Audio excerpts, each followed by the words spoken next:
Hello, and welcome to Bell on Earth. My name is Cassidy, My name is Casey. and together we are the Bell Sisters. Join us each week as we corrupt your soul, And bring you to salvation. discussing life, death, and everything in between. Are you afraid of getting into heaven?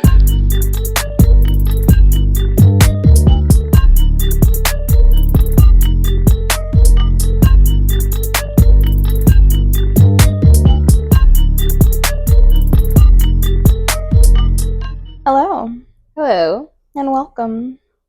to our humble abode. Yeah, it's very humble. It's very abode. It's humble superstar. Shout out Kyle. Shout out Kyle. Anyway, so yeah, welcome to Bell on Earth, The podcast. the humble podcast. If anything, it's more like the egomaniac podcast True. because we're constantly right yeah, and we just make all the correct points. the correct podcast. Yes, exactly. So today, as we talk about euthanasia, we will continue to be correct about it. Yeah. I love how we don't just talk about I don't know, we're not talking about the Kendrick and Drake. I honestly don't even understand what's going on. No, I don't care. No, I don't care. I will say though, just because obviously it's all everyone's fucking talking about, but Yeah. I listened to Drake's song before I even knew that it was about Kendrick and drama and stuff, and I was like, oh, I kind of like this. And then because I'd already listened to it, I was like, oh well, now that I know it's drama, I kind of want to listen to a little bit of Kendrick's, because people put clips and stuff. Honestly, it's so boring. Really? Drake's is one that I listened to and enjoyed before I even knew that it was a diss track, and Kendrick's is one where it's you only listen to it because it's a diss track. You don't listen to it recreationally. I need a diss track that's recreational. That's how I felt No, for about real. Bigfoot by Nicki Minaj. Yeah. It was bad. No, it was actually just a bad song. Yeah, But it was also a bad diss track, whereas Hiss by Meg Thee Stallion, Right. Slide. exactly. Yeah. It was a good song. I don't really care about the dissing of it, but it was a good song. Yeah, Yeah. no, that's It's funny exactly 'cause, how I felt. I like Kendrick Lamar more than Drake, so I think that's interesting that you say that. But I also like J. I Cole had better than hopes. both of them. Yeah, I So- always see those memes of J. Cole of Staying out of it. yeah, Yeah. if But I him, like J. galloping Cole a through a lot. field of flowers or something. Yeah. He's honestly very talented. He does a really good job on his albums, and I just like him a lot. I think he's a really good artist. Whereas I don't really care so much for Drake or Kendrick really. But I I, don't know, like Kendrick better than Drake. For I sure. personally I kind of prefer Drake. Mm. Kendrick has some good songs, but I don't know. Drake's a little bit, dare I say, more iconic Fair. in my perspective. Yeah. And yes, I know he's done fucked up things. I'm not Yeah. defending him necessarily as a person. I mean, they're both predators. That's the yeah. whole point of these dissings or whatever. I know, that's what's funny to me, is that neither of them are good people. Yeah, it's just predator on predator. I literally don't care about either of them, but Yeah. No, I mean music wise. yeah. I there are some Drake songs that I like. Especially old Drake, Yeah, that shit no, slapped. that's what I think it is I like old Drake. I don't like new Drake, but I like Kendrick. I feel new Drake is few and far between, Yeah, but old Drake, banger upon banger, exactly. and then the bangers just kind of got diluted Yeah, they just fizzled out as they went on. But honestly, Push Ups, it was a good song. Fair. And then the Kendrick one, yeah, I listened to it, and I literally you know what I did? I turned off the song and just went to the lyrics, because I couldn't listen to it. It's just fucking boring to me. That's what I did to Bigfoot too. So Yeah. I get it. I was again, I don't really care, but I kind of just wanted to. The part that I actually wanted to listen to was the part where he just talks blatantly about everything he hates about Drake. Yeah, that was the part I also hear on the reels, and I was like, oh, that's funny. So that's the part that I was trying to, like, get to, but I just couldn't. I couldn't reach it. So I just went to lyrics.com or, like, Lyrics Genius or wherever the fuck it is, and I was like, whatever. Yeah. I'll just read it. And it was just, like, boring, and I don't know, like a diss track. Again, it needs to be something that is still entertaining. Yeah. Not just like, especially if you release it. And also, like, not for nothing, but he, like, has a whole thing where he's, like, talking to Drake's son, and it's like, don't bring children into this. That's just, like, not proving your point. No, that, like, actually disproves your point when you, like, talk to children. No, that's fucking weird. Yeah, that's bizarre. So, anyway. Pass both of them. Anyway, euthanasia is our topic for the day. They should both be euthanized. Yeah. That's it. That's the whole podcast. We're pro Kendrick and Drake euthanized. Yeah. Exactly. Even the word gets euthanized. So. Wow. Yeah, perfect transition into our topic for today, which is euthanasia. We're going to be covering both human and animal euthanasia. Personally, I work in the veterinary field, so I have a lot of experience and thoughts about, like, euthanasia when it comes to the like the veterinary aspect of it, which is obviously the most common form of euthanasia. Right. They do have, like, assisted suicide in certain states that's legal, but for humans. But even then, first of all, I don't like that it's called assisted suicide. I think that's kind of a weird term. Yeah, I think we should just stick with euthanasia. Like, it's cute, it's flirty. Yeah, no, like, the word, like, it's one of those things where, you know, like those posts where it's like, if it didn't have this meaning, it'd be a cute name. Yeah. Like, euthanasia kind of sounds like Anastasia, and, like, that's a pretty name, and, like, yeah, if it wasn't about, like, dying or, like, putting someone to sleep, I'd be like, euthanasia? Sexy. Cute. Cute. No, I agree. And also, like, realistically, it's not assisted suicide. Yeah. Like, that's not the point of euthanasia. Yeah. Right? Like, you're not necessarily assisting someone in taking their life when they don't need it. Yeah. Like, it's the same thing, like, euthanasia towards animals, it's putting them out of their misery. Yes. And that's the same with people. But we'll get into that a little bit more. I think we should start with the animal side of it to, like, ease the people into our thoughts and prayers. Yeah. Around this topic. Yeah, you're gonna need some prayers for this. You're gonna need some thoughts. We're the thoughts, and we'll bring the prayers. Actually, we went to church today, so we're full of prayers. Yeah. We're full of amen. Amen. God is inside of us. Oh, he's deep inside. We ate that bread. He quenched our thirst, or whatever the fuck they say. Yeah. So, okay. So, yeah, we'll start with the animal side of things, because, you know, that's, like, the one that people are most familiar with, and I think that's the one that people are obviously more, like, comfortable with as well. Yeah. Which is honestly so interesting to me, and, like, I get it, because I think we've framed animals as, like, a different thing from, like, being alive, which I think is really fascinating and something we could also delve into a little bit, but, like, I think it's crazy that, like, we're so okay with, like, just killing animals, like, all the time, but when it comes to humans, we can't have, like, a real discussion about it. Yeah. Yeah, I think part of that is the fact that, like, animals are seen both, like, socially and legally as property. Mm-hmm. So it's much easier to make that decision for them. Yeah, well, humans used to be property too. Some of them. Canceled right there then. Very Kelly Osbourne. Oh my god. Oh no, I can't be compared to her. Please don't. Anyway. But, yeah, like, I totally get that, and, like, of course, also, like, we do rely on animals for food, and as we've talked about in other episodes, like, we don't necessarily disagree with, like, using animals for food. I think that we should use them a lot less and a lot more ethically, right? Sure. But I totally understand like eating animals, right? Like it is kind of the circle of life ultimately. Again, I think that the practices that we do now are not part of the circle of life and they don't help anything. No, it's just a circle of capitalism. Yeah, literally. It's just one circle. Yeah. But I don't necessarily disagree with eating animals, even though I am a vegetarian. I think that as long as it's done like ethically and in like a humane way, and humane, I mean like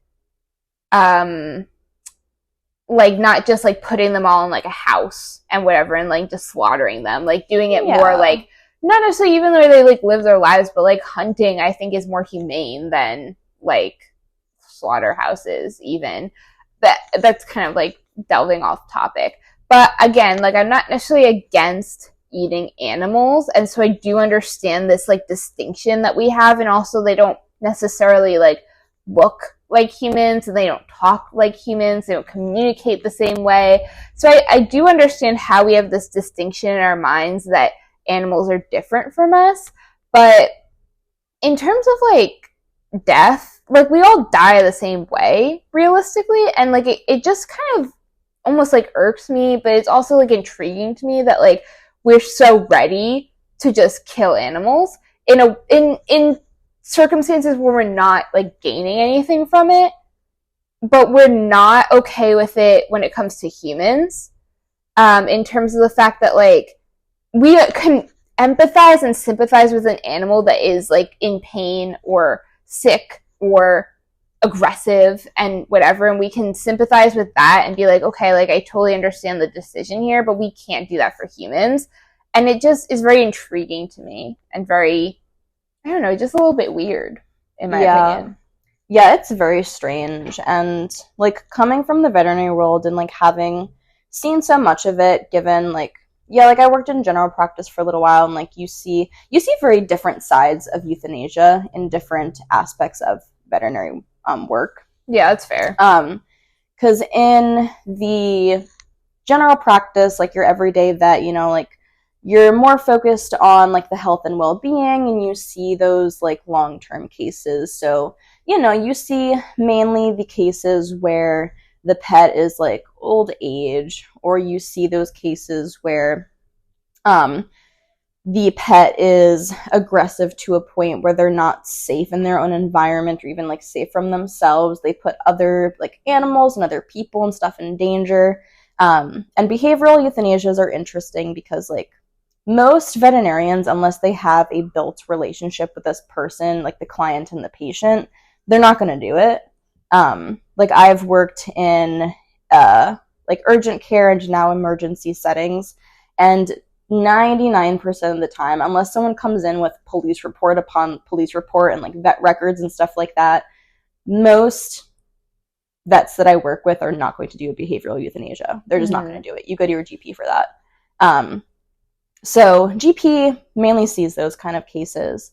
So it's interesting to see the difference between like those situations where you see just like, you know, like old age pets, or like pets that have some kind of disease like cancer or something that's chronic, and they've been going for treatment but are just like not at a point where they're like stable and and it's just a poor quality of life. And then you also see when you go into like urgent care and like emergency settings, you see those patients where you either are at a point of like no return with an injury, or you see the ones that really suck are the ones that there's a possibility of them improving, but finances get in the way.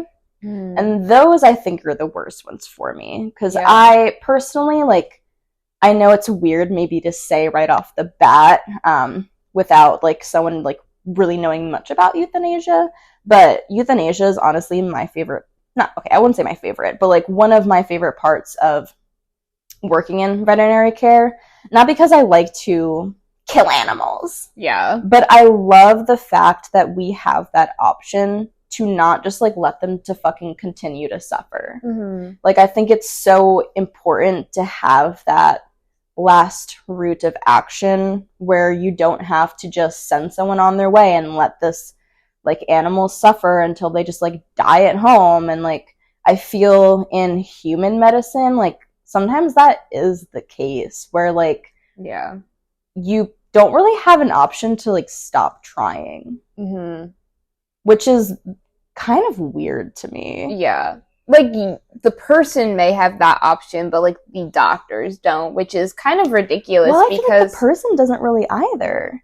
Like unless they live in a state where like you can go through assisted suicide, like I feel like people are just forced to like continue themselves through these treatments or just like stop everything and basically like wait till they die. Yeah. I mean, yeah, I just mean like you can like take a bunch of pills or whatever and die, but well, yeah, I mean, I guess you can literally commit suicide, but even that, like, why do you have to resort to taking your own life? Yeah. Like that in itself is like disgusting. And that's also assuming they have the ability, like physically or like mentally, to do that. Yeah. Not necessarily emotionally, because like I feel like at some point, like there are certain cases where I think you like kind of lose like that sense of self and you're literally just a human, like just a body. But it is kind of ridiculous that like it has to get to that point where you can't just like and then people are like, oh, it's so sad. Why is it sad? No, literally, because like it's so, that's what's interesting about like having to confront euthanasia so often, is that you really like not really grasp, but like you're confronted with death so much more than the average person. Yeah. And like you realize that like everyone knows it, but like you visually see and emotionally understand that like death is inevitable. And it like forces you to face that fact. And like, yeah, it's really hard. And it's like that kind of concept where even if like you look up all the science in the world, like you can never fully comprehend what death is or like what it means to like what comes after death. Yeah. And I think that's scary, is that like that unknown for most people is something that like people are not comfortable understand or like holding uncomfortable topics a lot of the time, which like I mean like I get that, but I think when you see like so many of these cases of like your pet like needs relief, and it really sucks when like you have those people who aren't capable of giving that to their pet, and like they won't accept the fact that their pet needs to go, and this animal is like straight up just like suffering. And like I don't know, it's just I know that I'm just like more comfortable with euthanasia than like other people are, just given the amount of times that I've seen it, and like I can tell when like the time is right. Yeah. But it is hard to make that decision, and I get that.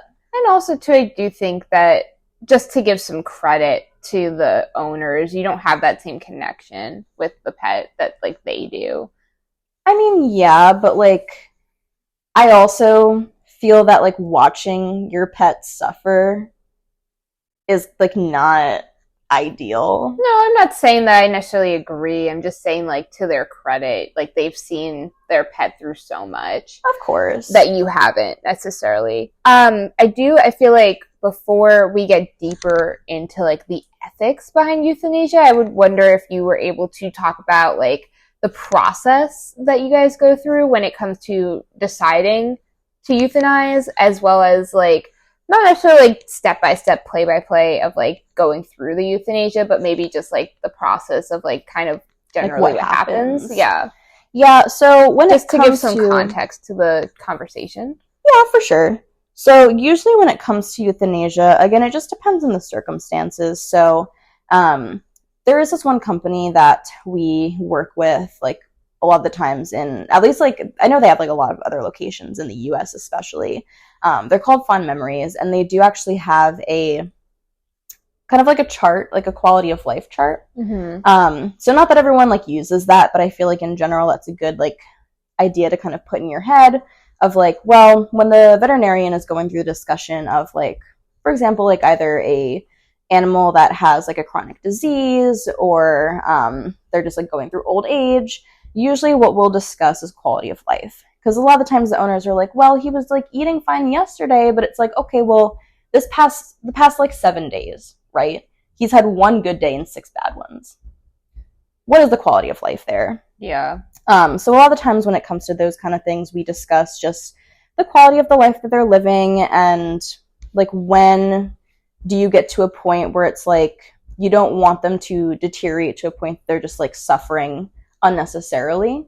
And I think it is hard to make that decision for some people of like, well, am I doing it too early, too soon? Did I wait too long? So it's a lot of the time finding that middle ground of like, when do I get to a point before they like really start to suffer? When it comes to other situations like traumatic injury, for example, a case that we had fairly recently, there was this pet that got hit by a car. And the pet, like, and it was like a stable pet, like it was I think it was a Chihuahua, pretty young. I think it was like 3 years old, but its pelvis was just fractured into like a million different fucking pieces. So when it comes to those kind of situations, it's like, well, a big part of it is, you know, like it's really expensive to do a surgery like that. Yeah. To really fix the pelvis, and that's going to come with a lot of other problems down the road in terms of like healing and recovery. And so sometimes there are situations like that where it still kind of comes to quality of life, partially finances, but partially quality of life of like what would it look like moving forward. Obviously there are cases where, you know, they go into like sepsis or something like that, where it's like they're just deteriorating. They're going to inevitably pass away anyway. So let's like stop the suffering before it gets to that point. So that's like kind of an idea of like what types of situations come into play when it comes to deciding on euthanasia. The process of euthanasia itself, the most common one that I've seen, is going to be intravenous. So it's going to be into the vein. So typically we will put a IV catheter in, and the most common route is to do 2 different drugs. So the first one is called propofol, which is going to basically make the pet fall asleep. It is used for anesthesia a lot, to like induce anesthesia. It's one of the more common ones. If you know, well, people know it from like the Michael Jackson case, because it's what Michael Jackson was taking to fall asleep at night, and that's what ultimately like killed him. Right. As far as I'm aware. But yeah, it's like if you've ever seen it, it's the like milky looking one. People will call it like anesthetic milk or like sleep milk or whatever you want to say. But it looks like milk. Milky that makes you go sleepy. Yeah, it is. That's literally what it is. So yeah, typically what will happen is the veterinarian will inject propofol so that the pet does fall asleep. So they're not passed away yet, but they are just like actually asleep. And then we will use euthanized, which is going to be the drug that actually stops the heart from beating. So that's typically the process where, you know, like if it's something that's planned, like if the euthanasia is planned, either like in the exam room, or if the clinic has a comfort room, you're typically brought in there, your pet has a catheter placed, or whatever animal it is has a catheter placed or some kind of IV access, and then the drugs are given when you're ready for them to be put down. So that's usually like the gist of what happens. Interesting. Yeah, I'm glad that we like kind of discussed that a little bit, because, you know, personally, I don't really know like the whole process, and I'm sure a lot of people who listen to this won't know. So I think that's pretty interesting. For sure. And like even people who have had their pet put down, like not everyone wants to be present for it. So Yeah, like even right. if you have had a pet that was put down, like maybe you haven't seen it or like really understood the process. Yeah. I also would like to hear from you personally, like what would you qualify as suffering in an animal? So I guess like what would you consider almost like the symptoms of like severe suffering? Yeah, so again, it just depends on the case. Right. When it comes to like disease or even old age, I think when it comes to pain or inappetence that can't be managed any longer. Because for example, like when your pet gets old, they might get like arthritis and stuff like that, and like that kind of stuff is managed with pain meds. It's like you can get them comfortable, Right. but when your pet cannot be comfortable any longer, I feel that is suffering. When they get to a point where they can't like do things on their own. I know there are people, and like even I have a difficult time with certain rescues that will keep putting money towards patients who they don't really have an ability to walk and stuff like that anymore.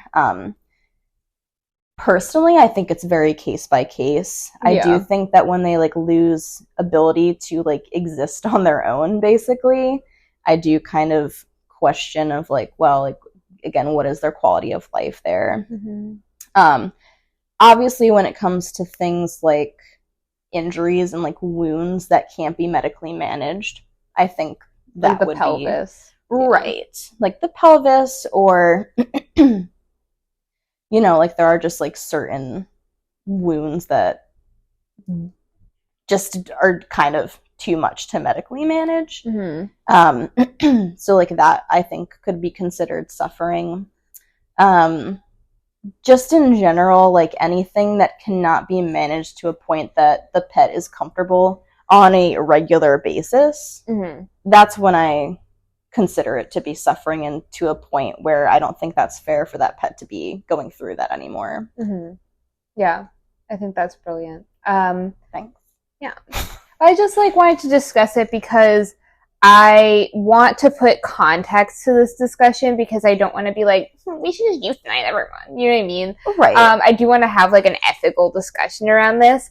And I do think putting into context what suffering actually looks like will help people kind of understand like where we're coming from with all of this. I would also like for you to tell the story of the dog that you didn't euthanize, Mr. Bullet. For sure. Yeah, this is like one of those stories where like, I think it's a good example of like why you wouldn't euthanize in this situation. Yeah. There are two cases that I think are ones that I can bring up. One is one that ended up surviving, and one is one that didn't. Actually, there are three, but anyway, two main ones. So one of them, yes, so there was this dog that came in when I was actually at a urgent care style place. And this dog came in after he escaped from his yard and had gotten attacked by a larger dog. This dog was, I forget how old he was, but he was young and very healthy, and otherwise no other health issues besides a bunch of lacerations on him that could not just be healed by themselves. This owner did not have any money, and even like really couldn't pay for the exam fee. But a lot of the times when you kind of bring your pet in, and like even if you don't have money, unless there are a few exceptions, and most places will kind of do bare minimum. However, most of the time, the main focus, as at least it should be, is to stabilize the patient. So typically we'll get it to a stable place where we can have that discussion of, okay, what's going to happen next? For this dog, this owner did not have any money whatsoever. I had been trying to get like grants going for her, but like I couldn't really get anything in the moment. So I had actually offered for her to surrender the pet to me so that I could basically just pay my employee discount price and get him back to where he was and be able to have him recover. Because this was a patient, like I said, who had no other health issues. He was a young dog who literally just had lacerations. And that's one of those unfortunate cases where if I didn't have her surrender him to me, then he would have been euthanized, simply because there wasn't the funds there to be able to help him. Right. And like what kind of sucks to me in that situation in particular was, listen, there are cases where like medical management are in the like tens of thousands. And I think that's different. But the total bill was like $2,000. Less than, actually. Under $2,000. And that is no slight whatsoever to the owner, because, like, fuck, I can't, like, pull $2,000 out of my ass. Right. Most people can't. However, it's not in the grand scheme of things, that's, like, not a lot of money. Yeah. And for this dog's life to be on the line over $2,000 was, like, kind of just disgusting to me. And that's one of those cases where, like, I don't like the fact that we resort so fast to euthanasia. Mm-hmm. And in the human world, I don't think that a person would just be left to die over a $2,000 bill. Right. That's one of the things where it's just like, it's just going to go into fucking collections, and that's kind of it. Mm-hmm. But so this pet in particular, yes, like I said, I'd had him surrendered to me, and I actually had been able to sum up the story, I was able to get that grant a little while afterwards, and he ended up going back to his original owner, which was really cool, and I was really happy about that. Mm-hmm. The other case that we had was one that we did end up having to euthanize, which really sucked. It was a Great Dane, right? No. He was a Dalmatian. It was a Dalmatian with a urinary blockage. And he became unstable because if anyone knows anything about urinary blockages, basically there is a blockage in the urethra that does not allow them to excrete any urine. And so the bladder fills up with urine to a point that it can burst and cause like a multitude of issues. And ultimately death. So this owner also did not have any money. And it's one of those cases where, like, I wasn't really in a position to be able to help. I wasn't able to get funding, and this pet did have to be euthanized. And unfortunately, it also was a case where, like, really the pet wasn't, he was fairly young. He would have been okay otherwise. He had no other, like, real health issues. And that one really sucked. And this goes just to, you know, this ends up being like a company to company kind of deal where I had issues with this company regardless, but the doctor was doing everything that she could.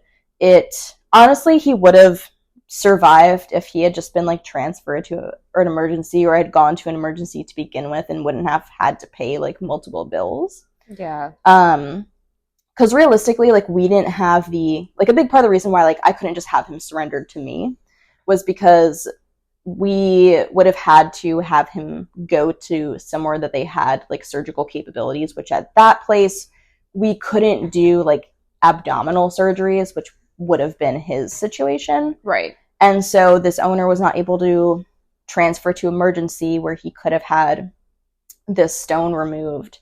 And the doctor that we had at our clinic was doing everything she could have fucking done. And we stayed, like, hours past closing just trying to, like, flush this thing back into the bladder just to get him stable for the night and have the owner come up with funds to get it removed the next day, because this pet would have not lasted the night with, like, in the condition that he was in. Mm-hmm. And that was one of those cases where money came into play, situation came into play, and we did have to euthanize a dog that honestly could have survived otherwise.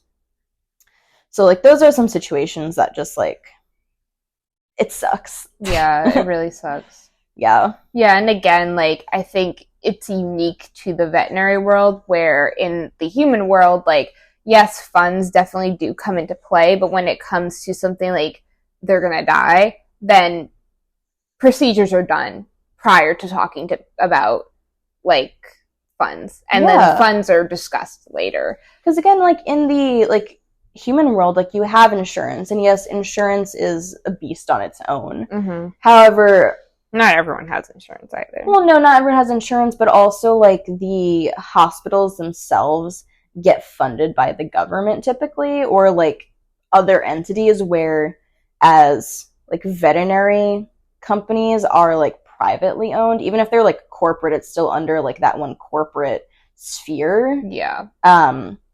And so they're still a business, which is like, it's not their fault. It just kind of sucks when like you don't really have another like course of action to take. Right. You can't just like fucking send it to collections, unfortunately. Like we get blamed a lot in the veterinary field for like finances and it being all about money and shit. And like I promise you, like 99% of the people who work in the veterinary field are like already underpaid and overworked. And like I promise you it's not about the money, because doctors typically do not make any commission off of right that kind of shit. Yeah. It's the corporate people are making money off of. The people who aren't in the hospital are the ones who you should be mad about. Yeah.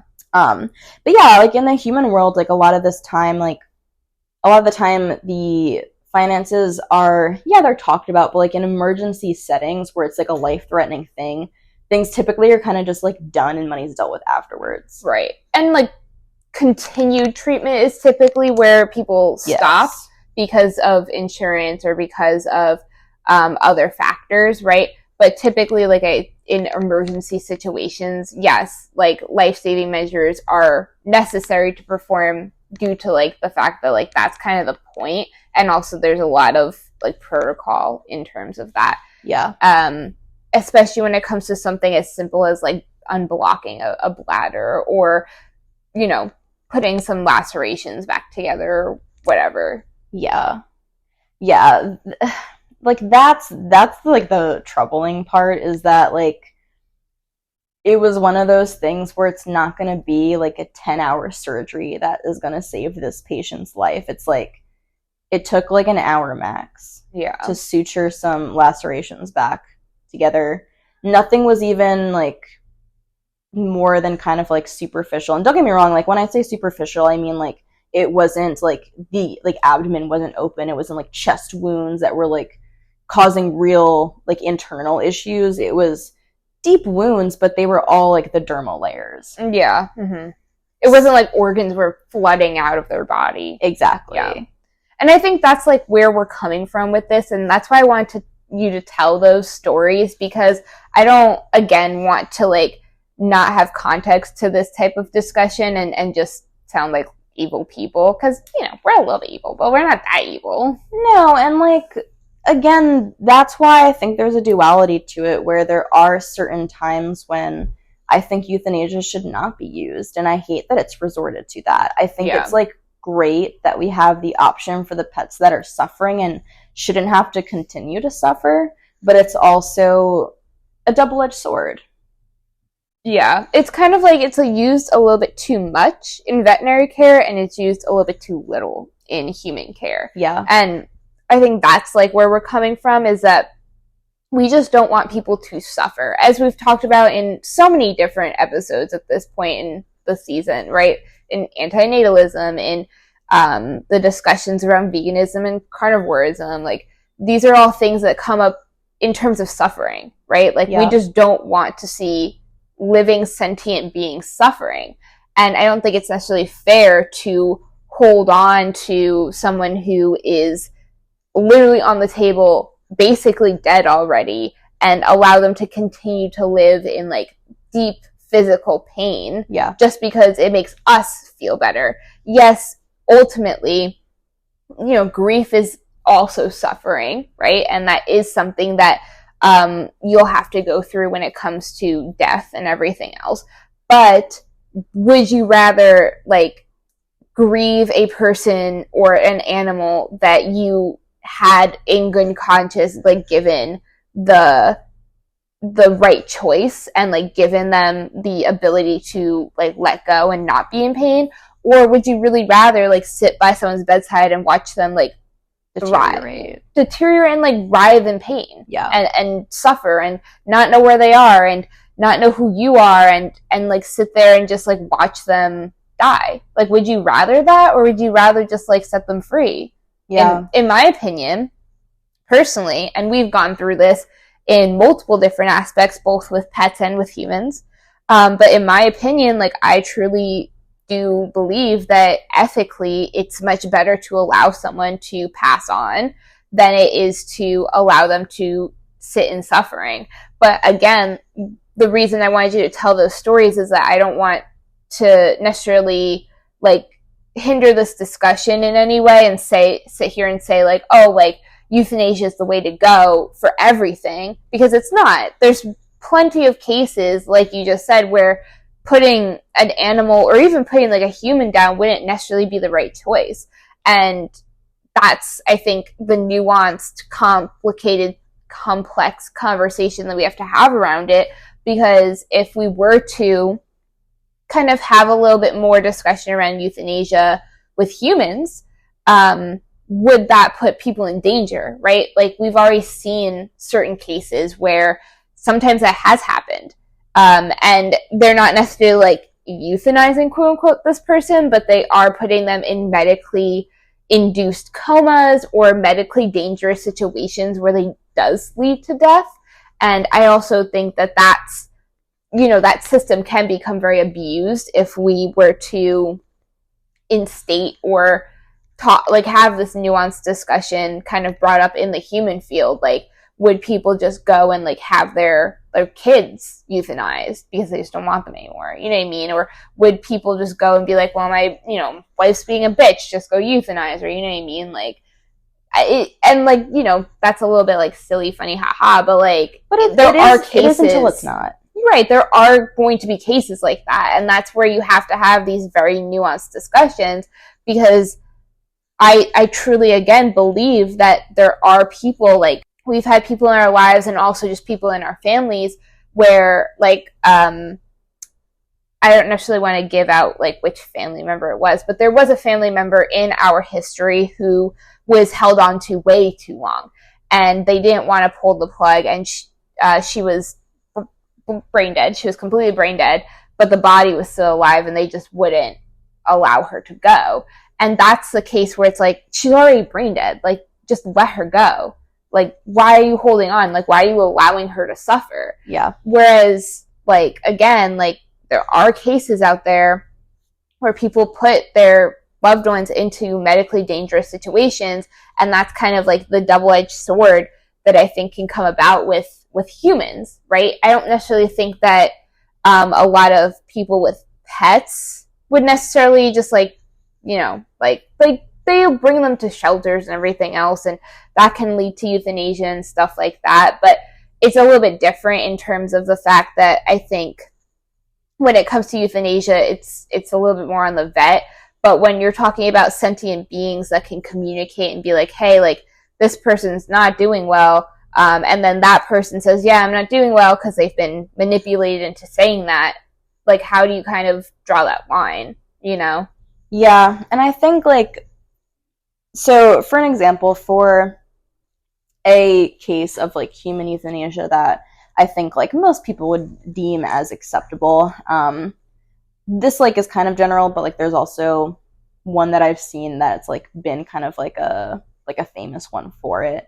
But there was a woman who had been diagnosed with, I forget what type of cancer, but it was terminal brain cancer. It was brain cancer? Pretty sure I know who you're talking about, and yeah, it was brain cancer. Yeah, so there was a type of terminal cancer, probably brain cancer, that, again, it was terminal, so she knew that she only had X amount of time to live, and basically she had made the decision of wanting to go through assisted suicide when she felt correct. Which I think, like, you know, I think most people would be understanding of something like that, where it's like, before you get to a point where you're going to be suffering, before you get to a point where, like, your body isn't really, like, healthy and capable of, like, daily activities anymore. Yeah. Like, you're going to die anyway. So, like, why can't you pass on before? Yes, number one, choose it. And pass on before you get to a point where, like, you are miserable and you are frail and you are just, like, unhappy and in pain and not even, like, fully there. And I think that's, like, a beautiful way to be able to use something like this. Yeah, I do think it's interesting that you brought up that case, because I remember that, and I actually kind of disagree with you in one point, in that people understand it, and I absolutely don't think that's true. Not everyone. I just think, like, when you're talking about assisted suicide, like, that's one of the cases where, like, most people would be more understanding because it's cancer. Whereas, for example, there are people who have like mental illness, Yeah. who people are like, well, like that's not something you're allowed to like euthanize yourself over. Right. Whereas like terminal cancer, like if you're going to talk about the topic of assisted suicide and you're going to have anyone that's going to like be okay with it, it's going to be something like that. Right. No, I think that's fair. But I did want to bring this up because I remember when that happened, and people were like really mad at her, which I think is really interesting. And I think it's why topics like this don't get talked about nearly enough, is because people like get really like, of course, uncomfortable around the conversation of death and suicide and you know, just like that kind of general topic, but they also get really angry. And I think that's a really interesting emotion to like come up over something so like personal. Yeah. And something so like unique and difficult as like taking your own life and doing it in an ethical way prior to you like deteriorating. And I do think it has to do with like this fact that like I don't know, like, do we not believe that humans should have that choice, or do we all really think that we want to live forever? I certainly don't want to live forever. Right. And it's also like, I think what angered people a lot in that scenario was the fact that she was a younger woman, right? If it was an older woman, I don't think anyone would have cared that much, to be honest. Like, not to be cruel, but like people who are older, it's kind of like, well, you know, like they've lived a good life. But this woman was younger. She was in her 20s. She had just gotten married and all this stuff, and people were angry at her for making this decision. And I just think that's very interesting, because why are you angry at her? Like, it's not her fault. Do you remember any of like the reasons that people like specifically had? It was quite a while ago. I'll put a news article in the description, so maybe you know, if there's reasons they can come up with it. Like my question would be like, what are these reasons, and are they like actual like reasonable reasons? Reasonable arguments, or is it like either something religious or something that's kind of like you're projecting your own fears and misunderstandings? I think it's kind of a mixture of all of them. Of course, religion always comes into play, because there are people who are against like even pet euthanasia because it's like you're interfering with the act of God, and it's like, well, I feel like that's just so personal that it's like you can't even really argue with something like that. Yeah. Well, and also too, like there are certain denominations of, you know, Christianity as well as other religions, like Islam and Judaism and stuff, where if you commit suicide or take any life, it's a sin and you will not go to heaven. Yeah. So there is like that nuance behind it, which kind of is like almost a different discussion. And you can't really argue with it. And there's always going to be people against it. And I think that's fair if that's truly what you believe and that's something that you can't get over or whatever. Like, that's your choice. Yeah. And I think that's fine. But that's kind of like your decision. And it's not really for other people. And that kind of goes with like anything realistically. But again, it's just something that, you know, you have to kind of make that decision for yourself and for your family. It's just interesting because it's like, let's compare it to something like abortion, where it's like, I can at least, like, do I agree? No, but I can at least understand where you're like, your argument is for like the baby. And it's like, okay, like, yes, you're making a decision for your own body, but like, you're also making a decision for like another life. Where it's like with something like this, like you literally only have your own life to be making the decision for. Yeah. Yeah. So it's like, leave people to make decisions for themselves. Right. Yeah, exactly. And like, just because your religion says something doesn't mean that I should have to suffer for it. Yeah. But that's like truly, I think, and this is like, again, a whole other discussion, but I do think that a lot of people think that way. Which is obnoxious. Which is just kind of selfish. Yeah, it's literally just selfish, obnoxious, and it's anti-religious, because wouldn't God want all of us to like euthanize ourselves? Yeah, exactly. But like, if God gave us free will, why didn't God want us to use it? Yeah. Like, why is it your choice what I do? That's my decision. But I also think that there's a mixture of, like, she's so young, like, they could have done something when, like, realistically, how much, right, like, how much could have been done. I don't know. I'm not her doctor. But I'm sure that, like, they would have exhausted all the options, right? Again, it's a younger woman, so thoughts and prayers. Yeah. Usually that fixes the problem. Yeah. They could just have, like, an old crusty man, like, put his finger on her forehead or something. Yeah. All better. Did you try that? Doctor! Yeah. But then I also think that it was a lot of, like, projection of, like, well, I couldn't do that for myself, so how dare you do that to yourself, kind of thing. And, I just think that's a horrible argument. Like, if you're uncomfortable with death, like, that's your own problem, and you don't have to confront it if you don't want to, but ultimately it's going to happen one day. You're not going to live forever. Even the richest billionaire in the whole world is not going to live forever. Like, that's just how life is. Even the one that's, like, injecting his son's blood or whatever. Yeah, exactly. I promise you, sir, you're not going to live forever. No, you're not. Like, I hate to break it to you, but even if you live to, like, 100 and something, you're gonna die. Like, great. Like, you just add an extra, year to your life. Do you really want to be here? Whatever. Like, it's just ridiculous.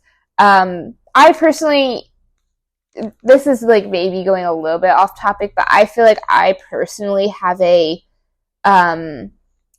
I don't even know how to explain this, but almost like an acquaintanceship with death.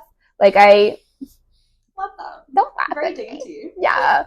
Like, I feel like we have communicated, right? In some capacity over the course of my life. I've had a lot of experiences where I've had to confront it and my own mortality. And I really don't have any issue. Like, do I personally feel like I want to die right now? No. Like, but I also am not going to fight it in any way. So I feel like that informs my opinion around all of this, because I don't fear death and I don't see it as this horrible, scary, unknown thing. Of course, it's still, like, unknown to me in so many ways. Like, I don't personally understand it, but I'm okay with that, and I've come to a peace with not knowing what's going to happen, and I'm at peace with that, and I am at peace with my mortality, and I'm okay with the fact that eventually one day I'll die. So today I'm going to continue to live my life. If today is the day that I die, then it is what it is.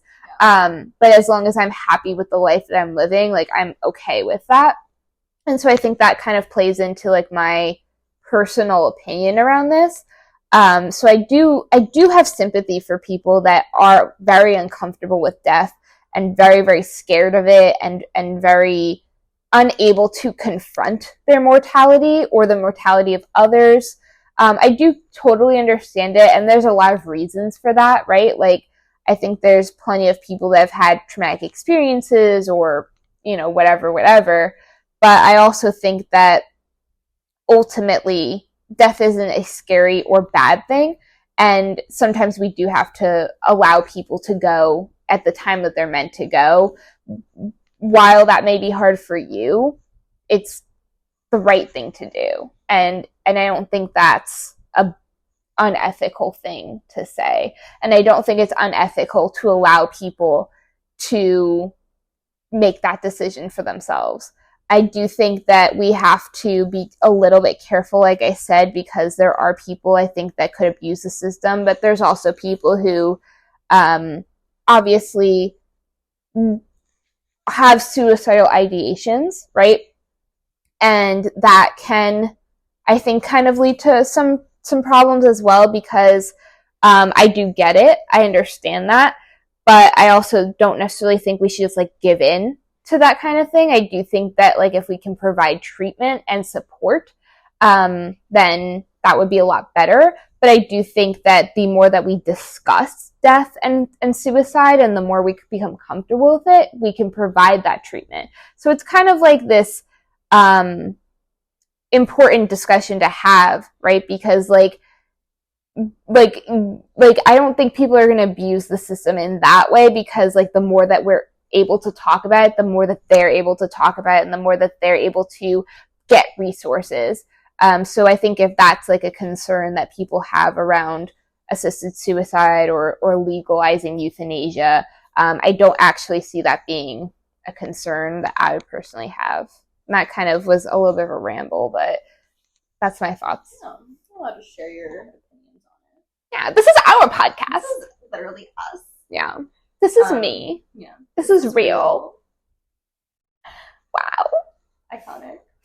I think for me, like, my thoughts around, like, euthanasia as a whole and, like, death as a whole, I agree. I don't think that death in itself necessarily scares me.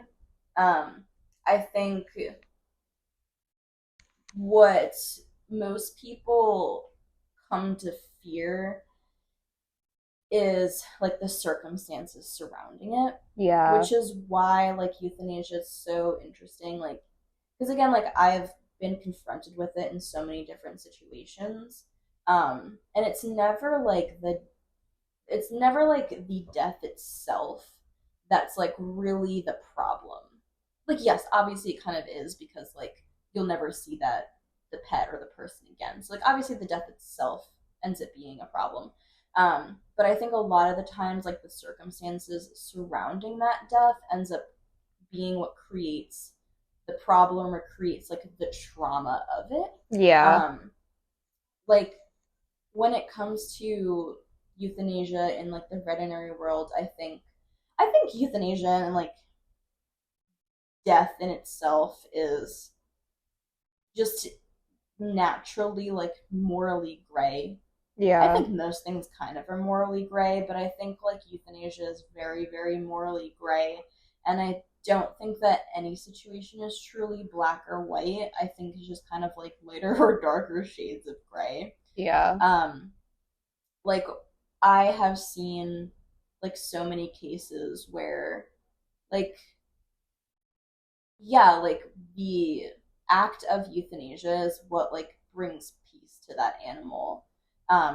But it's not always like just a situation that's like super easy to comprehend or super like there's like a lot leading up to it or anything like that. And when it comes to humans, I feel it does become difficult.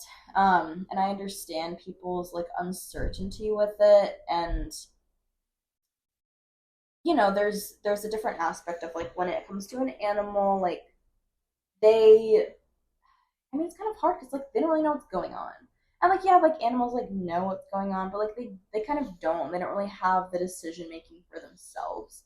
So it's like it's on the owner, it's on the veterinarian to be making this decision for them. So it's a little bit different, but like I understand when people get apprehensive when it comes to humans, because it's like, well, you're either making it for your own self, or this person is not in a state of mind to be making it for themselves, and now it's other people making a decision for them, which that's where it becomes kind of tricky. Right. Especially when that's like your mom or your dad or your child. Where it's like, where does it come into play? Like, for example, when it comes to like Alzheimer's or dementia, where like you don't really know what's going on like an everyday basis. Like you don't remember the people that are around you, but like you're still able to like eat. You're still like moderately healthy. Like you're still functioning. It's just like your mind like is kind of gone.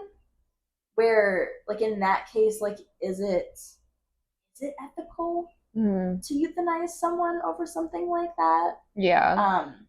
I mean, it's kind of like the argument of like disabilities and like abortion, where it's like, is it ethical to abort a baby just because they possibly have like some kind of disability? Mm-hmm. Where it's like they can still live like at least a life, like a decent life, right? Like they'll come out and like continue to live after they've been born, right? Because there are cases where like people give birth and the baby dies instantly. Yeah. You know, and like I think that's a little bit different of a discussion. But yeah, like if they come out, have disabilities, but they're still able to like continue living. Yeah, like even if like they need like some assistance. Yeah. Like for example, like with like someone who's older and has Alzheimer's, like if they can still live a life with assistance, like that's where that like quality of life comes into play for me. Where like even with animals, it becomes morally gray because like you're really depending on the owner to let you know like they have more good days than bad ones, or they have more bad days than good ones. What's a bad day? What's a good day? Mm-hmm. You know, and like that's where that gray area comes into play even for animals. Like unless it's something that's like they're literally about to die and you're just going to like let them die in a more peaceful manner, that's kind of different. But like that's where like the argument does become very tricky, and I do understand people's apprehension around it, and I have apprehension around it myself. And when it comes to like behavioral kind of stuff, I mean, I think a way that it can be abused in the human world just as it kind of becomes morally gray in the animal world, where like we were talking about before, like behavioral euthanasias. I mean, we do have behavioral euthanasias in the human world. It's just called the death penalty. Well, but not even with that, because it's like, well, there are people who maybe haven't like committed a crime that's like worthy of the death penalty per se, but it's like, are they even capable of functioning in society in a safe way? And now they're just like basically being like contained. Yeah. And it's like, well, like again, what quality of life is that? Right. And it's like there's so many aspects to it where like there are people who just have like mental disabilities as well, where like they can't really function in life and in society in a proper way. And it's like, well, is it more morally ethical to basically just like keep them in a fucking room all day and like give them food and like not really be able to do anything with them and have them live a proper life? Or is it more morally ethical to like just kind of take them out of this world? Yeah. Like, where is it going to be? Where is the line drawn? Where is it going to be abused? Right. And I think that's where it becomes very tricky to talk about it. Well, I think, honestly, when it comes to discussions like this, where it's very, very nuanced and very, very case by case, is the fact that we don't live in a case by case society. We live in a for the general masses society. Yeah. And I think, honestly, that's the real downfall of our society, is the fact that we aren't really personalized. And like, while I understand that you can't, well, no, you can. I do think that you can like kind of personalize things for everyone. And like, should there be standard protocol for certain things? Sure. But if you want a well-functioning, healthy society, and this is, you know, my opinion, but of course it's right, you have to focus on the most evil, the most vulnerable, and the most like decrepit people of society. That's who you have to focus on. Everyone else will benefit from anything that you bring forward from that. But if you focus heavily on the people who, or animals or whatever, right, on the sentient beings, and I would even include plants in all of this and everything else, if you focus solely on the people that need it the most, then you can create a society that is more ethical, healthier, and safer and happier. And when you talk about that, it means personalizing everything. And I do believe that we could potentially create a society. I don't know if we can create it from this one. I don't know if it would have to be rebuilt. But I do think that you can create a model society where those people or whatever are the most cared for, right? And what I mean is that, like, when we're talking about, like, for example, euthanasia, if you have a case-by-case protocol, then you can examine every single piece of this case and say, okay, here's a checkbox of like all these different things that they have to have in order to have a discussion around euthanasia. We have these checkboxes, and then, okay, then they can come in, we can have this discussion, right? And when I say that, it's like, okay, for example, you have an Alzheimer's patient. You have one patient here who can still eat, still function. They've kind of lost themselves, but they're still able to like move around and like do their own thing.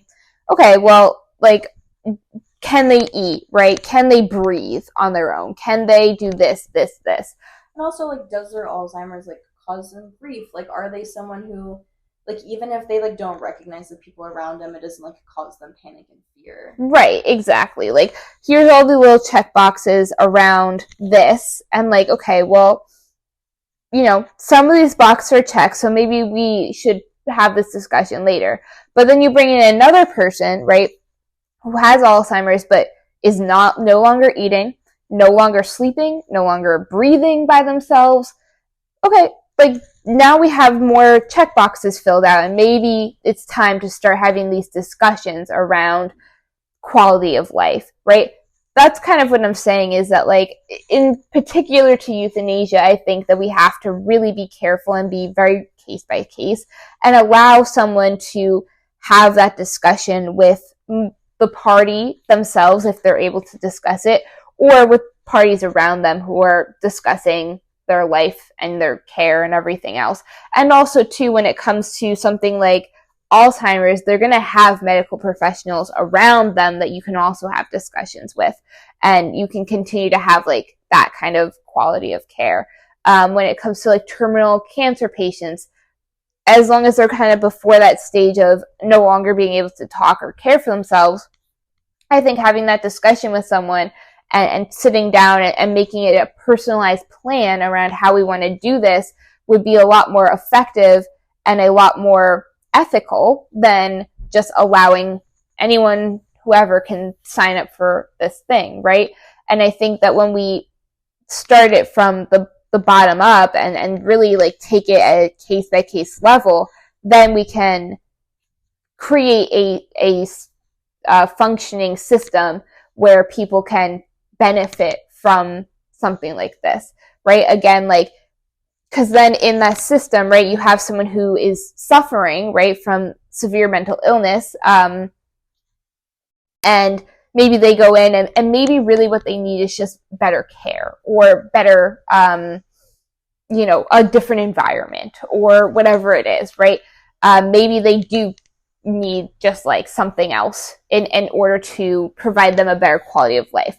But if you have like someone who really can't take care of themselves and can't function in society, I don't know, personally, to me, and maybe this is me being evil again or whatever, but I personally feel like if you cannot function in society and cannot like live a quality life without being a threat or a harm or a liability to yourself or other people, then is it really the best idea to just like continue to have this body alive? Because they're clearly not like getting a good quality of life. And like, to me, that is suffering, right? Maybe they don't know they're suffering. And that's kind of another gray area is, well, do they even know that they're suffering? Are they physically capable or mentally capable of understanding suffering? And I think that that's like kind of, again, it's very nuanced and it's very complicated. But I do think that it's like, well, you could either just like kind of let them run around a field all day or, put them out of their misery. Well, I also think that's where like the domestication of animals and of humans basically has kind of been a detriment to societies. Yeah. Because when you look at, like, just from like a very basic standpoint, like when you look at a like pack of wild animals, like, yes, obviously they care for each other, they have like their own little societies, but like the ones who were weaker, the ones who are kind of the outcasts, the ones who can't contribute to the rest of the pack are going to die off. And it's unfortunately, but also kind of fortunately, like benefits the rest of the pack and allows them to prosper more. And I think where like we have our downfalls, we try to force everyone to fucking survive in the world that we live in. And I don't think everyone is meant to survive in the world that we live in. And I don't think that's an evil thing to say. And I think that when you have those people who are very sick in like whatever regard, or just like don't, not that like they don't need to be alive in the fact that they don't deserve life per se, but just like, again, when it comes to someone who is elderly and can't even exist on their own, like when it comes to quality of life, when it comes to that kind of stuff, like you are honestly like taking away resources from the rest of the pack. Mm-hmm. And you're taking away like quality of care for the rest of the pack when you have these hospitals, when you have these prisons, when you have these what is the word, like elderly care homes. Mm-hmm. What is the word I'm looking for? Assisted living, like assisted living homes, or nursing homes, or nursing homes, stuff like that. When you have those places that are like overpopulated and like they don't have proper resources to like feed everyone good food and stuff like that, it's like, well, who doesn't need to be there? Like, I'm sorry, but like who is kind of just like soaking up resources from everyone else? And that's why like when I talk about there's some rescues and people are very against like kill shelters and stuff, but like I have very mixed feelings about no kill shelters, because yes, I think every life deserves to be like fought for, but I also think we should have a limit. I think when there are animals who are just like too sick to have a good quality of life, when there are animals who honestly are like dangerous to the point that they are a danger to their own selves too, and can't even live with just like a single person, like what kind of quality of life is that for anyone? right? And like you're just taking resources from everyone else who could benefit from it. Well, I think that also applies to like some humans as well, and I think that's a really, really good point. Prisons. Right? Those are people who are just going to be in prison for the rest of their life, and it's like, well, honestly, like why do we have them there then? Yeah. No, I absolutely agree with you. I think there are certain people who literally cannot stop hurting others. Cannot stop. And like that is a danger to our society. And that's what I mean by like you have to have systems in place to care for the most evil people or whatever of society. And if that means axing some of them off, you know, sometimes that's kind of what you have to do, because ultimately they're still living in suffering. Like they're literally in pain all the time. Yeah, even if it's emotionally, and like Yeah. that's something that we should really be considering. And honestly, like there's another like piece to it where I think there also is not enough. Listen, I know it like costs some money and whatever, and I'm obviously this is gonna be a different argument and different discussion. I am obviously very much a proponent of like free healthcare for everyone, including animals as well. Mm-hmm. But anyway, I think there are a lot of cases where like people and animals who are like dangerous to the point of like not being able to stop. Like, when do we check when it is like a brain tumor? Oh my Why god. don't we check that it's For like real something that's like internal, that it's not just like a fucking behavioral thing, but it's something that is actually like medically going on? And like honestly, if someone has a brain tumor that's inoperable, I feel like that's argument enough to euthanize. No, for real. That's something. Okay, so We don't think about that enough. no, we really don't. And it was actually something I never thought about until I had someone in my life whose family member had a brain tumor, and they didn't know about it for years and years and years. And they thought, because this person, he or they, whatever, this person was one way for a very long time.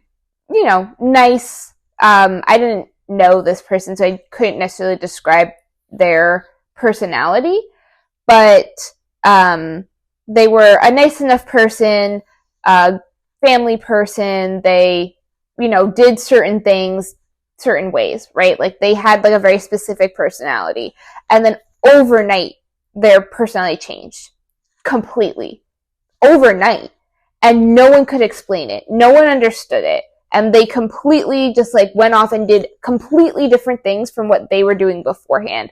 Like moved, had new people in their lives, literally surrounded themselves with a different crowd of people than what they had ever surrounded themselves with their entire life.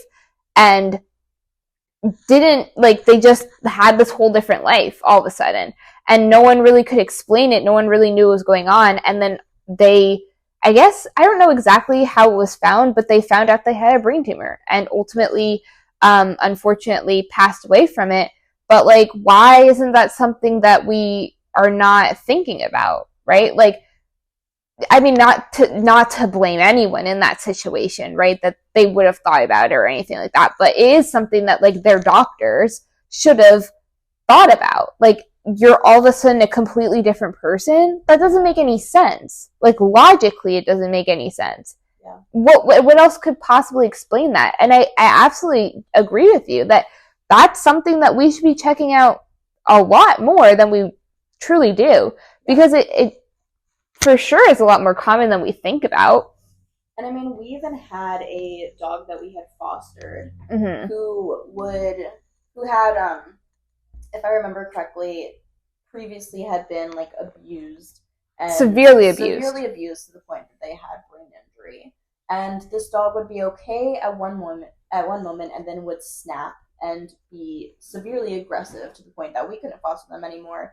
They went to a single person home and was still violent there and ended up having to be euthanized. Which, like, when it comes to situations like that, like, I think it's totally understandable and honestly ethical for that pet to have been euthanized. Yeah. And does it suck? Yeah. Is life perfect? No. And I think that's one of those situations where, like, you know what? That's like brain injury. And that is just going to create a problem for the rest of this pet's life. And that's just going to create suffering for the rest of this pet's life. And not just the pet, but the people around them. Of course. Yeah, exactly. And I think that's a really, really good point, is that we really don't talk about brain injuries enough. I could probably not even, like, count the amount of people who come from the NFL, from wrestling, from boxing, from these really dangerous sports, hockey, who, again, have a complete 180, start doing all this random shit and, like, terrorizing people. And then everyone's like, what the fuck is going on? Like, why is he all of a sudden being his wife? Or why is he all of a sudden, like, driving off the road? And why is he all of a sudden, like, vomiting everywhere? Like, because he has a fucking traumatic brain injury. Yeah. And that changes a person. Especially when it's long-term like that. And, like, do I think everyone in the NFL should be euthanized? No. But obviously, like, I think that's something. Wow. Wow.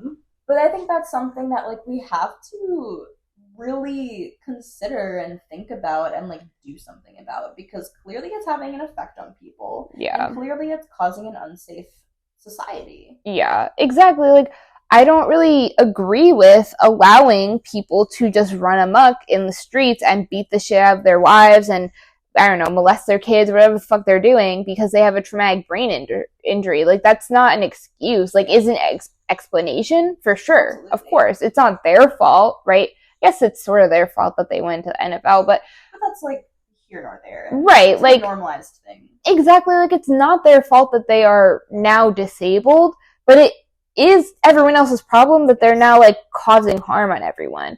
And I don't know, like, is the answer euthanasia? I don't know, but should there be some type of, I don't know, something there in place to say, hey, like, this person has a traumatic brain injury, like, we need to either do daily checkups or something to, like, not allow this person to, like, go around and beat the shit out of people and, like, you know, knock their girlfriends out in elevators or whatever the fuck they're doing, you know? Like, that's a big deal. And, like, the fact that we don't consider brain injuries or brain tumors, like, more detrimental is bizarre to me, because like, I understand that we don't fully understand the brain, but I understand it enough to know that these problems exist because of it.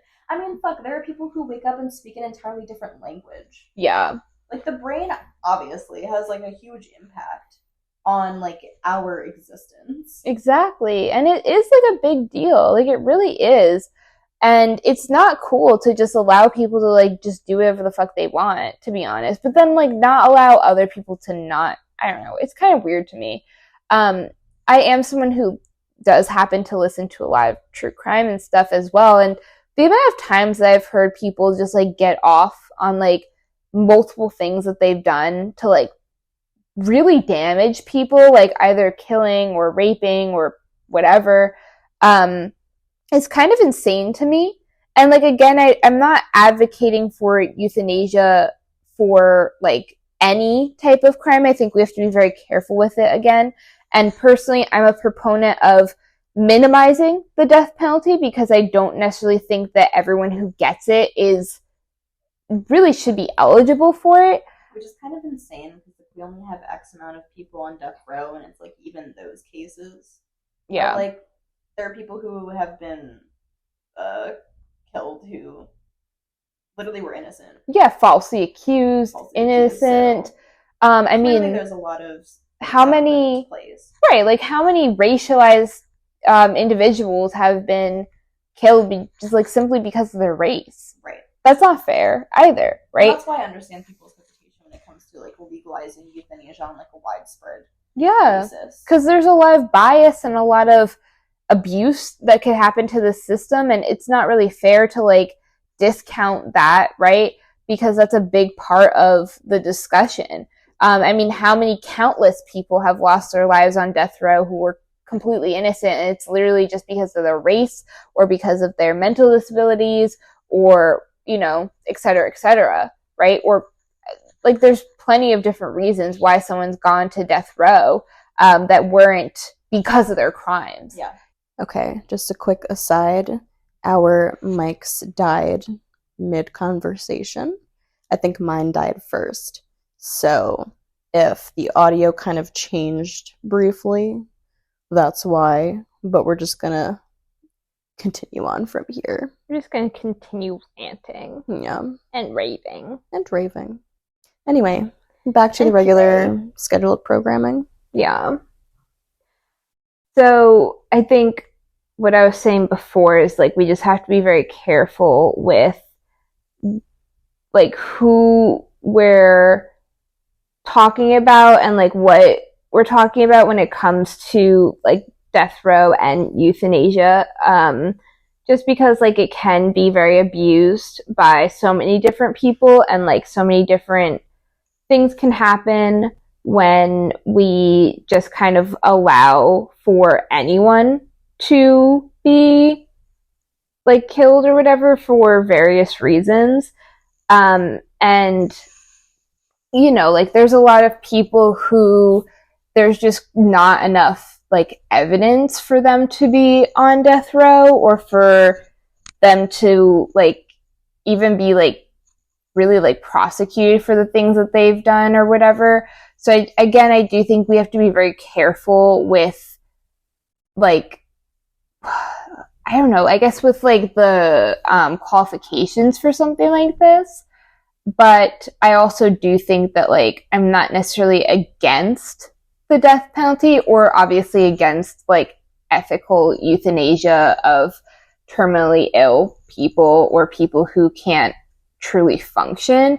I do think we just have to be very careful when it comes to like who we're talking about. Like there does kind of have to be like a very strict checklist almost. And that's just the term I'm using right now because I don't know of another better term.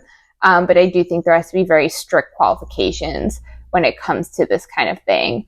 But I also do think that like if you so choose to not continue to live for various circumstances, I think that should be your choice, you know? Yeah, I very much agree. I think it's one of those things that could very easily be abused in the wrong hands. Yeah. But I also think it's something that's worthwhile to discuss and worthwhile to figure out a good compromise and a good middle ground and a good way to use it as a tool to create less suffering in society. and create a healthier society overall. And I understand how, again, I think like it just needs so much context behind it. Yeah. To be able to have people understand. And I think some people maybe just don't want to understand, and maybe that's part of the problem. Mm-hmm. Is that it's such like a hard topic to discuss that like some people would rather just not discuss it. Yeah. But I think that like some of the hardest topics to discuss are the ones that we have to discuss. And again, I feel like overall my perspective of it is, especially as like a domesticated population, we need some kind of way to like weed the unfit out in the most ethical way possible and like the smartest way possible. Right. Yeah, I do think it's a discussion that has to be had with like so many different types of people, like having their own like thoughts and opinions on it, right? Like I think that we have to just kind of give it one of those like, I don't know, like it has to be like a true discussion among professionals and among people who are qualified to talk about something like this. But I do think that like we already have certain things in place for this type of thing, like again, like the death penalty as well as assisted suicide in certain states. And so it's not something that's unheard of, and it's not something that we have altogether ruled out as something that we don't want. And so I think that like because of that, we just have to continue to have this discussion to make it as ethical as possible. Because I do think that like as domesticated beings, right, we hold ourselves to the standard of ethics, right? That's like kind of the point. Yeah, exactly. Like we don't live in a uncivilized society for a reason. We all, not I guess chose, but like we all kind of grew into this society. And I think that it becomes our responsibility to take care of each other in the most ethical, moral, sustainable, and healthy way. And sometimes that does mean weeding out certain people, or at least providing a different path for them when they can no longer function in the society that we have. And again, that's what I was talking about before, is that we have to really think about those people first, right? Like we have to provide a space for people to like be able to live their best lives, or so have you not, I guess. But we have to be able to provide like the best of the best for everyone. And like when we talk about the most vulnerable or the most like morally depraved, I guess, that's where we find like the ability to do that. Because if we can provide for the people that have the most struggle, then we are able to provide like for everyone. You know what I mean? Because everyone can fit into that circumstance. And I almost wonder, like just thinking about it, I almost wonder if death can become something that's a little more palatable for people. If it becomes something that's less scary and less like ominous and unknown, if like that you have the ability to end it if need be. Yeah. Instead of like that unknown of like, if something happened to me, I would just have to like suffer through the recovery, suffer through the outcome of it, instead of having that option of like, hey, if I like, I don't know, I do think there are people who, for example, they become like paralyzed, or they become like they lose limbs or whatever it may be. They're like a burn victim or something like that, where like it's truly life altering. I think there are some people, honestly, who might choose the route of assisted suicide, of euthanasia, instead of having to continue to live a life that is so changed that it doesn't feel like theirs anymore. Yeah. And I think that, like, yes, there are people who are completely comfortable with stepping into that new life, but I also think that honestly it should be personal. I think it should be something where, like, if you don't want that life, like, why do you have to live it? Yeah, like, it should be your choice. Yeah, like, I'm sorry, but, like, I do think it's important to have a healthcare system where, like, we fight for the right for people to survive these things. But if they come out the other end and they're like, honestly, like, this is not what I want. This is not, even if it's just, like, mentally and emotionally a quality of life that they desire, even if, like, their body still works in whatever regard. Like, if that's not the quality of life, the type of life that they want to live, I, like, don't think that people should be forced to live it just because the people around them want them to, just because it seems like the most ethical. Because is it really the most ethical to cause someone, like, mental suffering? Right. Yeah, and I think that's partially because we have this, like, inability to allow people to be selfish. Yeah. And I do think that, like, selfishness is kind of very important. As we've talked about in other episodes, like in the antinatalism episode as well. Like, I don't think there's anything wrong with being selfish. I think it's wrong to be selfish in terms of, like, causing other people, like, bodily harm. Okay, Mr. Marty.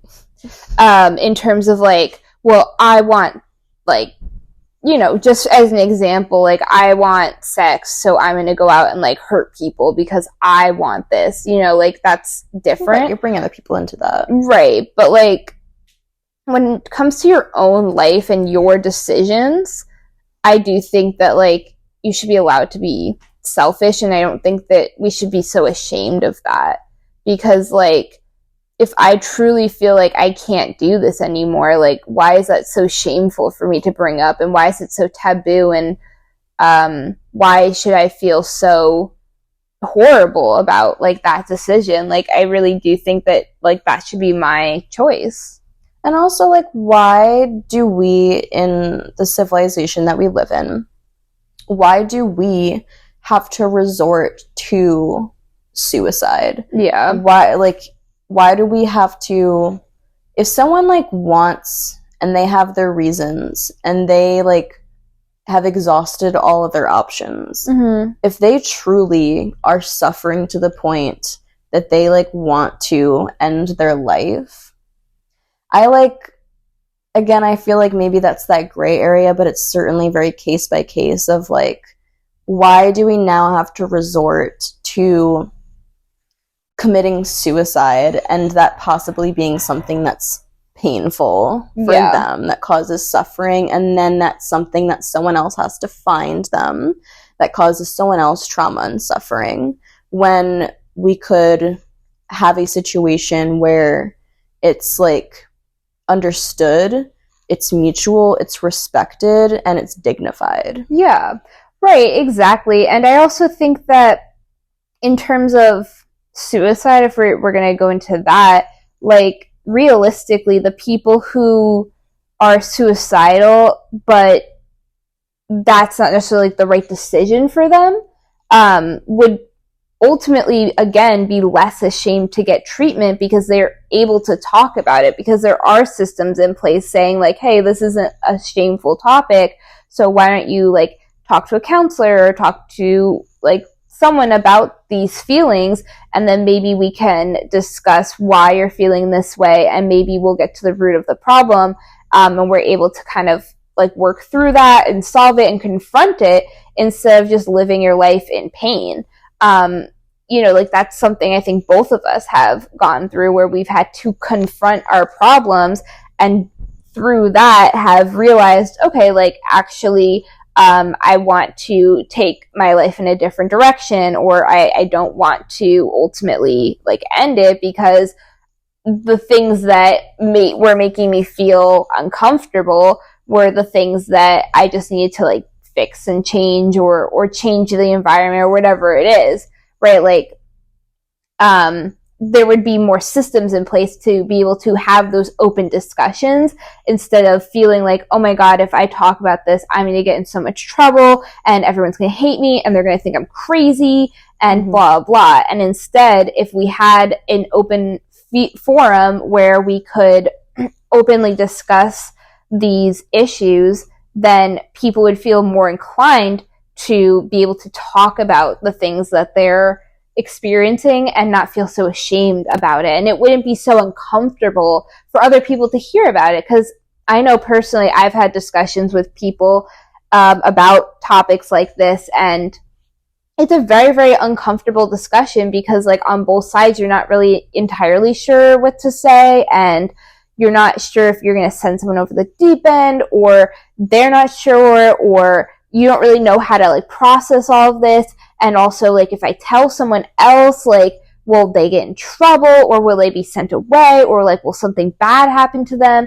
And instead, we can have systems in place where these things aren't so taboo, and that allows for people who are having those feelings to, you know, either like be able to have an ethical and safe environment for that, or have a safe environment to talk about things and realize, oh, actually that's not the route that I want to go down. I actually just want to talk about these things that are going on. And I think that dives back into selfishness, because I think that we as a society, at least in America, I can't necessarily speak for other countries, but we have this idea that, like, while there are now more discussions around mental health and it's not so shameful, like, I feel like everyone kind of has this idea that, like, okay, like, it's okay to be mentally ill, but it's still not okay to seek help for it, if that makes sense. Like, we're all, like, so ready to be like, oh, I'm so depressed, I'm so anxious, I'm so OCD, bipolar, blah, blah, blah. But, like, we're still not seeking treatment for it. We're just kind of, like, putting these labels on ourselves instead of being like, okay, well, why am I depressed? Like, you're not just depressed. There's a reason for it. And we can work through those things in order for you to feel better about it. And again, like, we can have open, like, forums and open discussion around these issues instead of just allowing people to continue to suffer and memeing it. You know what I mean? Like, we're literally just, like, memifying our own mental illnesses instead of actually, like, confronting and facing them. And it's still because seeking treatment is still seen as shameful. You're still seen as crazy, and you can still be physically, mentally, emotionally, and spiritually harmed for seeking help. And I think that's a huge problem. And again, I think if something as taboo as death and suicide could become a larger discussion, then we would have more programs in place where people actually felt safe to have those discussions and seek treatment. Or at least, you know, something.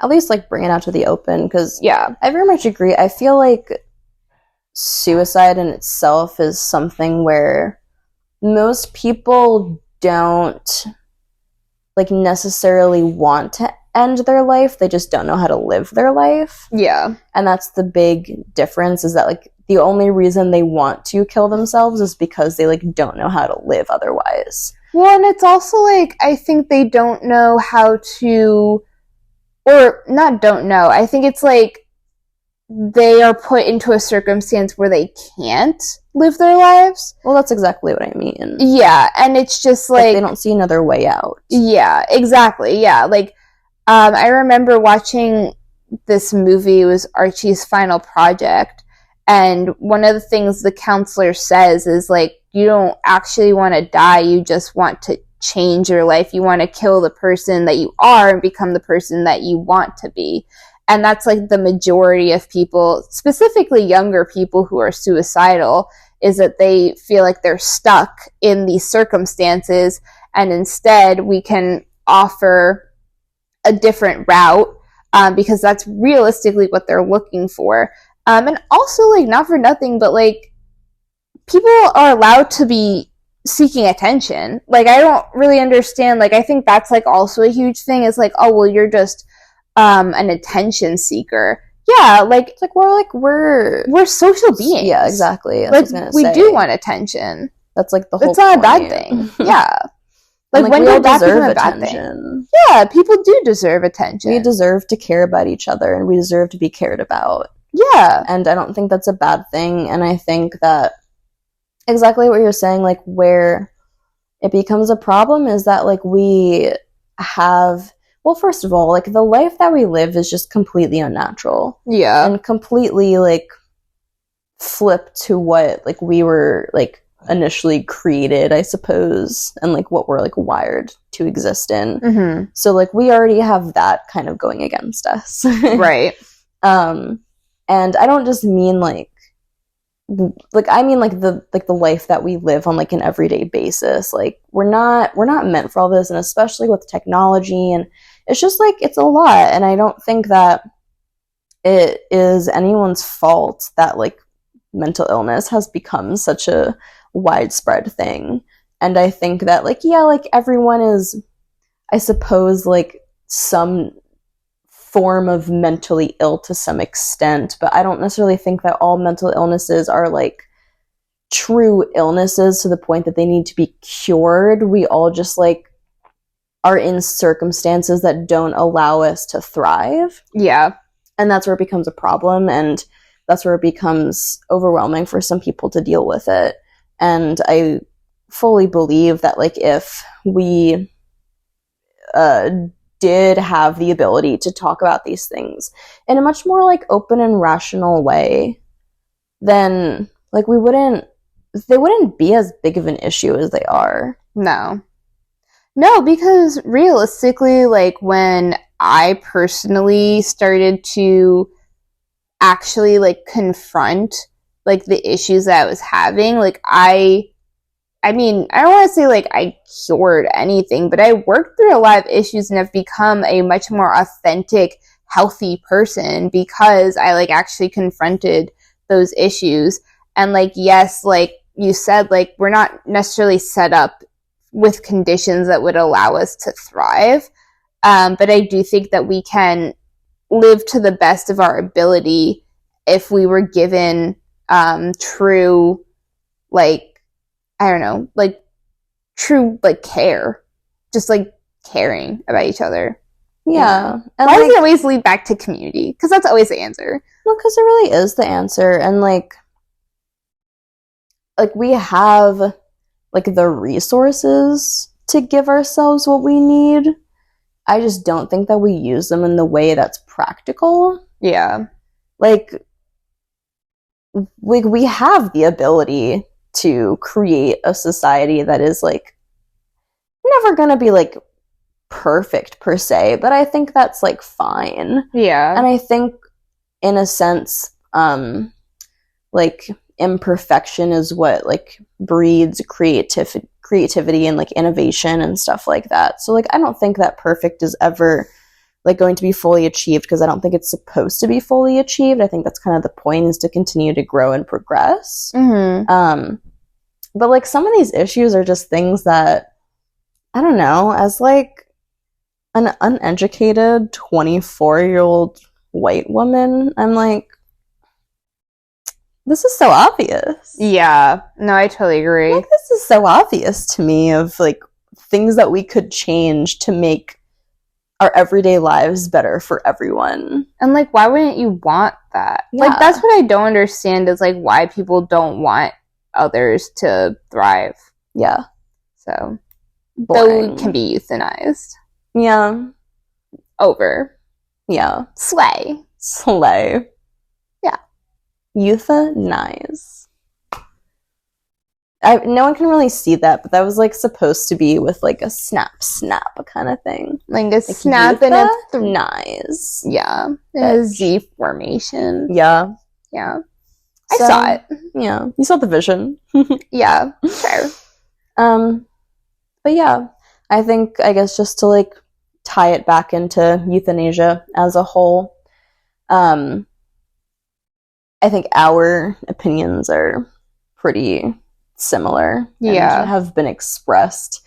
But overall, it's going to be a tricky topic just given the nature of what it is. But I think just by talking about it, just by creating a discussion around it, we can talk about things that are maybe a little more uncomfortable, but also will give a better understanding as to like the world around us and like the life that we live. Yeah, I agree. I think it's really important to have uncomfortable discussions. And realistically, I think it's important to do the uncomfortable and like not constantly be uncomfortable, but to sometimes confront the things that make us uncomfortable. And like question why it's uncomfortable in the first place. Exactly. Honestly, like it really critically shouldn't think. be. Yeah. Yeah. Like it really shouldn't be uncomfortable to discuss like ways to make death comfortable. Mm-hmm. Because like death again is inevitable for all living beings. That's the point of living, is that one day you're not. You weren't before and now you are, and you won't be after this. That's like the point of life itself. Right. So I think it's like it shouldn't be uncomfortable, and instead it should be embraced. And if we can create a way to make death comfortable, palatable, and like safe in a sense, then like why wouldn't we? Yeah. Yeah, we have the ability to do so, so like why not? And that's how I think there are a lot of ways that like the veterinary industry needs to kind of catch up to certain things, which like I don't blame it. I think like it's just like maybe the resources and stuff isn't there, just because obviously human med is going to get like more of that, like the funding and stuff like that. But I think that's one thing that like vet med has over human med, where like we have the understanding and the capability to end suffering in an ethical way.